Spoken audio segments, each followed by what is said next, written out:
১৭০০ সালের ২৬ জানুয়ারি ইতিহাসের সবচেয়ে বড় ভূমিকম্পগুলোর মধ্যে একটি যুক্তরাষ্ট্রের উপকূলে আঘাত হানে। এর মাত্রা ছিল ৯.০০, এখন পর্যন্ত রেকর্ড করা শীর্ষ ১০টি ভূমিকম্পগুলোর মধ্যে একটি।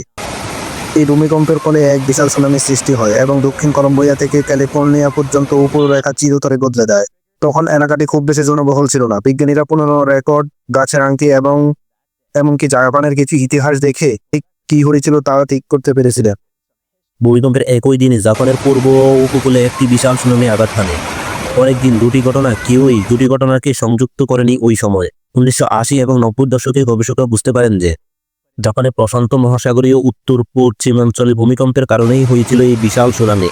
তারা সঠিক দিনটি ২৬ জানুয়ারি ১৭০০ তারিখটি নিশ্চিত করতে সক্ষম হয়েছিল। এমনকি তারা উপকূলের ওয়াশিংটনে কিছু পুরনো গাছ পেয়েছিল যেগুলো ১৭০০ সালের শীতকালে ধ্বংস হয়ে গিয়েছিল, যা ভূমিকম্পের সাথে মিলে যায়। ভূমিকম্পটি ক্যাসকাডেরিয়া সাবডাকশন জোন থেকে এসেছিল, যেখানে জোন ডেপুকা প্লেট ধীরে ধীরে উত্তর আমেরিকান প্লেটের নিচে সরে যাচ্ছে। এই ফল্ট লাইনটি ব্রিটিশ কলম্বিয়ার ভ্যাক্সুবার দ্বীপ থেকে শুরু করে ক্যালিফোর্নিয়ার ক্লেপ মেন্ডেসোনা পর্যন্ত প্রায় ৭০০ মাইল জুড়ে বিস্তৃত। সময়ের সাথে সাথে চলমান প্লেটগুলো চাপ বৃদ্ধি পায় এবং অবশেষে একই অঞ্চলে আরেকটি বড় বিধ্বংসী ভূমিকম্প আঘাত হানে। এটা শুধু সময়ের ব্যাপার। ভূতাত্ত্বিক রেকর্ড, অতীতের সুনামি এবং ভূগর্ভস্থ পরিবর্তনের লক্ষণ থেকে বিজ্ঞানীরা বুঝতে পারেন এই বিশাল বিশাল ভূমিকম্প কত ঘন ঘন ঘটে। জরুরি পরিকল্পনাকারীরা বড় ভূমিকম্পের জন্য প্রস্তুতি নিচ্ছে, প্রায়শই এটিকে বড় ভূমিকম্প বলে অবহিত করে। বিজ্ঞানীরা বিশ্বাস করেন ক্যাসকাডেরিয়া সাবডাকশন জোনে প্রতি ২০০ থেকে ১০০০ বছর অন্তর ভূমিকম্প হয়।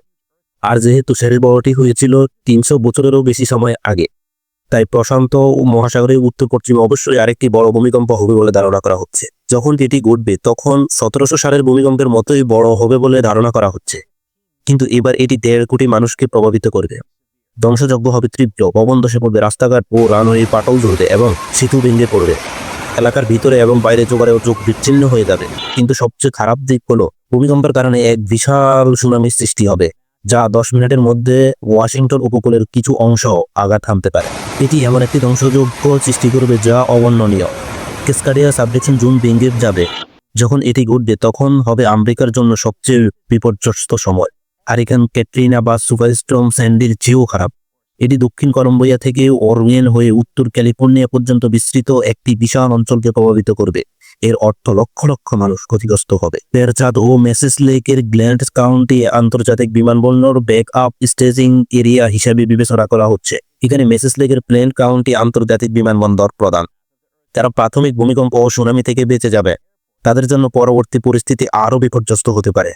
পরবর্তী ভূমিকম্প আসবে এবং পরিবহন ব্যবস্থা বিচ্ছিন্ন হয়ে যাবে, রাস্তা ক্ষতিগ্রস্ত হবে অথবা সম্পূর্ণরূপে অবরুদ্ধ হয়ে যাবে, বিমানবন্দরগুলো বন্ধ হয়ে যাবে এবং বেশিরভাগ প্রধান রুটে সেতু ধ্বংস হয়ে যাবে। অর্থ হলো খাদ্য ও পানি সরবরাহ বন্ধ হয়ে যাবে এবং সাহায্য পাওয়া বা লোকজনের পালানো অবিশ্বাস্যকর কঠিন হয়ে পড়বে। গ্যাস পাইপলাইনগুলিও সম্ভবত ক্ষতিগ্রস্ত হয়ে পড়বে এবং এগুলো পুনরুদ্ধার করতে উপকূল বরাবর অভ্যন্তরীণ কয়েক দিন থেকে শুরু করে কয়েক সপ্তাহ এমনকি মাসও লেগে যেতে পারে। সমগ্র প্রশান্ত মহাসাগরীয় উত্তর পশ্চিম জেলা উপকূলের ১০০ মাইলের মধ্যে বিদ্যুৎ সমস্যা ব্যাপকভাবে ছড়িয়ে পড়বে আর ৩ থেকে ৭ মাস পর্যন্ত বাইরে থাকতে পারে।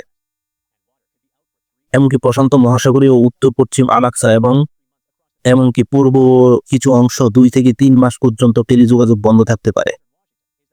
পূর্ব ওয়াশিংটনের জন্য সবচেয়ে সুসংবাদ হলো যে রাজ্যের পশ্চিম এবং পূর্ব দিকের মধ্যে প্রাকৃতিক বাধার কারণে এটি বেশিরভাগ ক্ষেত্রেই সবচেয়ে খারাপ পরিস্থিতি এড়াতে পারবে। কলম্বিয়া নদীর ঘাটের আঘাত হানতে পারে, কিন্তু নদীর তলদেশের পাহাড়ের অভ্যন্তরে কারণে এটি দ্রুত শক্তি হারাবে। ক্যাসকেড পর্বতমালা ভূমিকম্পের বেশিরভাগ প্রভাব শোষণ করবে, তাই পূর্ব দিকটি ততটা তীব্রভাবে অনুভব করবে না। এবং যেহেতু পূর্ব ওয়াশিংটন অতটা আঘাত হানবে না, তাই পরবর্তী পরিস্থিতি সামাল দেওয়ার দায়িত্ব তাদের উপরই পড়বে। এর অর্থ পশ্চিম ওয়াশিংটনে সাহায্য করা, ধ্বংসপ্রাপ্ত এলাকা থেকে শরণার্থীদের আশ্রয় দেয়া এবং যেখানে যেখানে প্রয়োজন সেখানে সরবরাহ পৌঁছে দেয়া।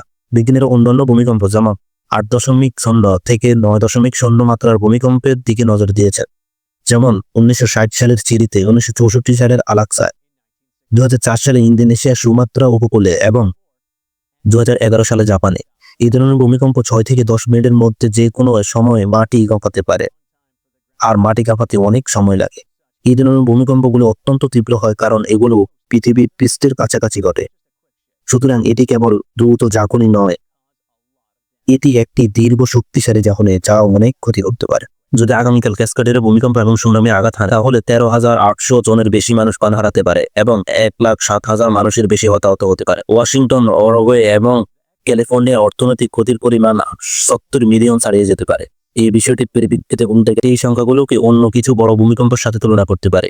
1960 সালে চিলির ভূমিকম্পে প্রায় 1650 জনের মতো মানুষ প্রাণ হারিয়েছিল। আলাস্কার ভূমিকম্পে প্রায় 140 জনের মতো প্রাণ হারিয়েছিল। 2004 সালের ইন্দোনেশিয়ার সুমাত্রা ভূমিকম্পেও আনুমানিক 2,30,000 থেকে 2,80,000 মানুষের প্রাণ কেড়ে নেয় এবং 2011 সালে জাপানের ভূমিকম্প ও সুনামির ফলে 20,000-এরও বেশি মানুষ হতাহত হয়েছিল। কর্তৃপক্ষ ক্যাসকাডিয়া পোর্টের বিপর্যয় সম্পর্কে জানে, কিন্তু সমস্ত পরিকল্পনা থাকা সত্ত্বেও বড় ভূমিকম্প আঘাত হানার সময় কি কি প্রয়োজন হবে তা নিশ্চিত করে বলতে পারে না।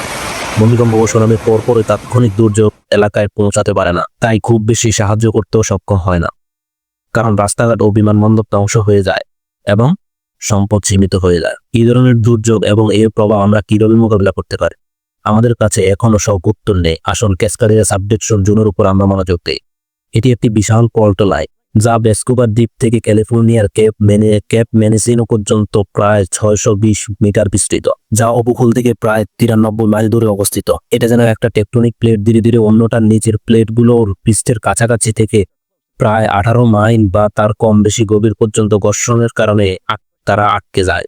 অনেকটা দুটি পাথর একসাথে ঠেলে দেওয়ার মতো। সময়ের সাথে সাথে এটি অনেক চাপ তৈরি করে এবং চাপ অত্যাধিক হয়ে যায়, তখন প্লেটগুলো পিছলে যায়, যার ফলে একটি বিশাল ভূমিকম্প হয়। একে ম্যাকথার্স্ট ভূমিকম্প বলা হয়, কারণ এটি বিশাল হতে পারে। যে জায়গায় প্লেটগুলো আটকে যায় তার নিচে এমন একটি জায়গা আছে যেখানে প্লেটগুলো খুব ধীরে ধীরে নড়াচড়া করে। আমরা প্রতি কয়েক মাসে কয়েক ইঞ্চির কথা বলছি। এই ধীর গতির ফলে চাপ কিছুটা কমতে সাহায্য করে, কিন্তু এটি পোর্টের যে অংশগুলি এখনো আটকে আছে তার উপর আরো চাপ তৈরি করে। এর মানে হলো সময়ের সাথে সাথে একটি বিশাল ভূমিকম্প হওয়ার সম্ভাবনা জাগিয়ে তোলে। এই বিশাল ভূমিকম্প, যাকে গ্রেট সাবডাকশন জোন ভূমিকম্প বলা হয়, 8.5 মাত্রার চেয়েও বেশি শক্তিশালী হতে পারে। মেগাথার্স্ট ভূমিকম্প হলো সবচেয়ে বড় ভূমিকম্প, যা 9 মাত্রার বেশি হতে পারে, যা অত্যন্ত শক্তিশালী। শুধু এই পরিপ্রেক্ষিতে বলতে গেলে 9 মাত্রার ভূমিকম্প 7 মাত্রার চেয়ে 1000 গুণ বেশি এবং 5 মাত্রার চেয়ে 10 লক্ষ গুণ বেশি নিগ্রত করে। ক্যাসকাডিয়ার্স অপহরণ অঞ্চলটি অত্যন্ত দীর্ঘ, এর কারণে এটি একবারে পেটে যায়, তাহলে এটি একটি বড় ভূমিকম্প সৃষ্টি করতে পারে। বিজ্ঞানীরা এই অঞ্চলটিকে অধ্যয়ন করে দেখেছেন যে ভূপৃষ্ঠের প্রায় 18 মাইল নিচের প্লেটটি সম্পূর্ণ বন্ধ রয়েছে। সেখানকার প্লেটগুলো একে অপরের পাশ দিয়ে পিছলে যাচ্ছে না, বরং আরও গভীরে প্লেটগুলো আরও মসৃণভাবে পিছলে যেতে শুরু করে, যার ফলে ঘর্ষণ কম হয়। এটি গুরুত্বপূর্ণ কারণ এটি আমাদের বলে যে সেই লকর জোনের কতটা চাপ তৈরি হচ্ছে এবং কিভাবে এটি অবশেষে একটি বিশাল ভূমিকম্পের দিকে নিয়ে যেতে পারে। আজকের জন্য এতটুকুই। তো বন্ধুরা, যদি তোমার ভিডিওটি ভালো লাগে একটি লাইক দাও, কমেন্ট করো এবং বন্ধুদের সাথে শেয়ার করো। যদি আপনি আরও এরকম ভিডিও পেতে চান তাহলে আমাদের চ্যানেলটি সাবস্ক্রাইব করুন।